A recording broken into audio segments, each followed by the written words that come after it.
All right, everyone. Today, you saw the title of the video.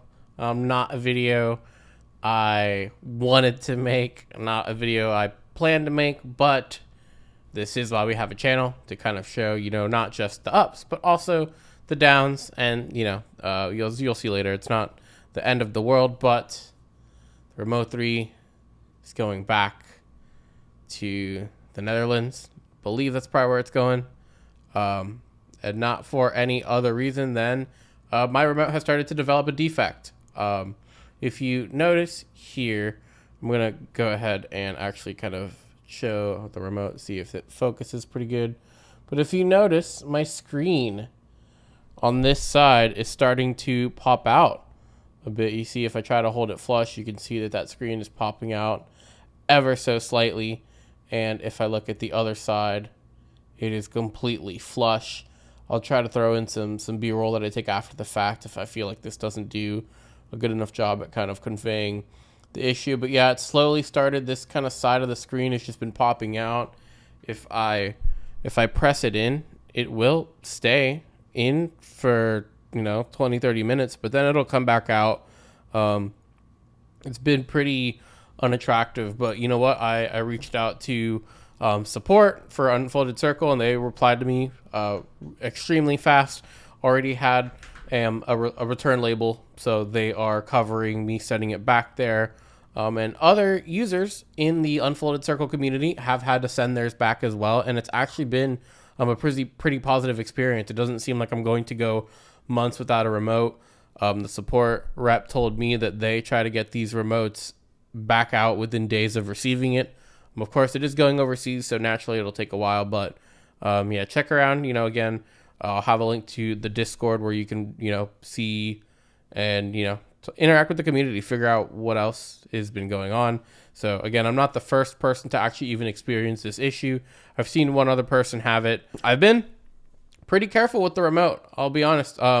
It's had a fall or two from my couch, which is pretty low to the ground, but other than that, it just does seem like this is just some type of defect, seeing that it is repeatable behavior with the screen popping out like that. But it doesn't mean the end of the world for the product. I mean, it's still, even using it today, I'm gonna miss it a lot. It's been really, really awesome.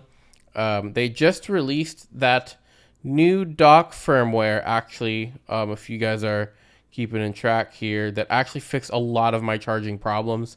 I was running into some issues with it staying charged and everything, but with that dock, I've even felt like the battery life of the remote has been better. I've upped the brightness a little bit, past that 40%. But yeah, that dock, let's take a look here. Dock firmware 0.70 fixed a lot of charging issues. So like, they are making this a better product. And again, kind of sad to see it go. Again, still haven't put away the Harmony, so we're going back to the Harmony for at least 2 weeks is probably what I would suspect. So, again, if you saw my last video, I don't hate that remote. It's not the end of the world.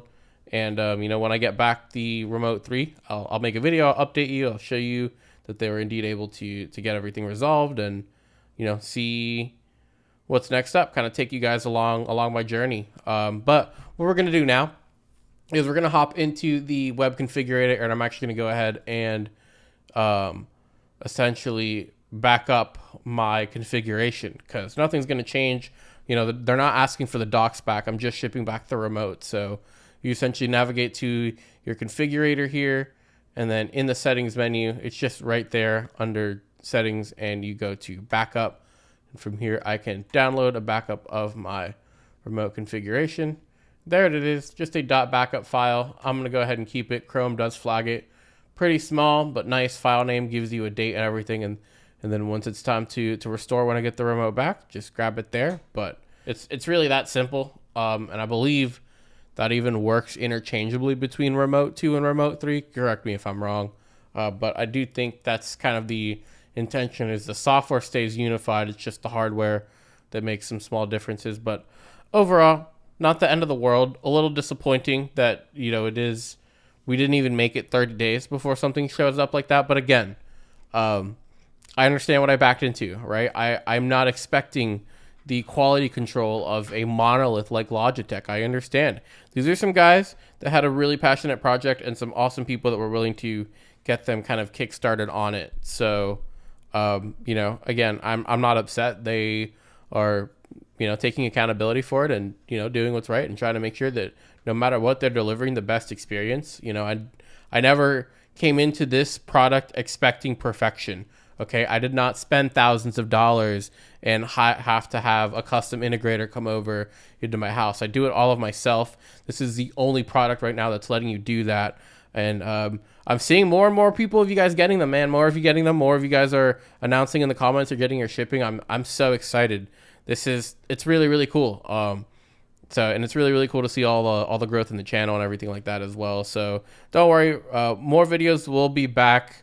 I'm sure Home Assistant is probably going to be something that comes into play soon. So stay tuned for that as well. But we're not done. We're just taking a little bit of a time to get the remote fixed, and at the same time, it does give me something to make a video about. It also does give me, you know, just, you know, experience of what it's like, you know. So I'm happy to have that, even if things didn't go as smooth as possible. But they've still really created an awesome piece of hardware, an awesome piece of software so far that, you know, again, once this gets back all nice and repaired, again, it's still one of the best devices used to control my theater, and I'm looking forward to seeing the software improvements. But that's going to be about it for today. It's going to be a pretty quick video. I don't have too much to cover, but did want to say, you know, I appreciate all the support every time you guys comment.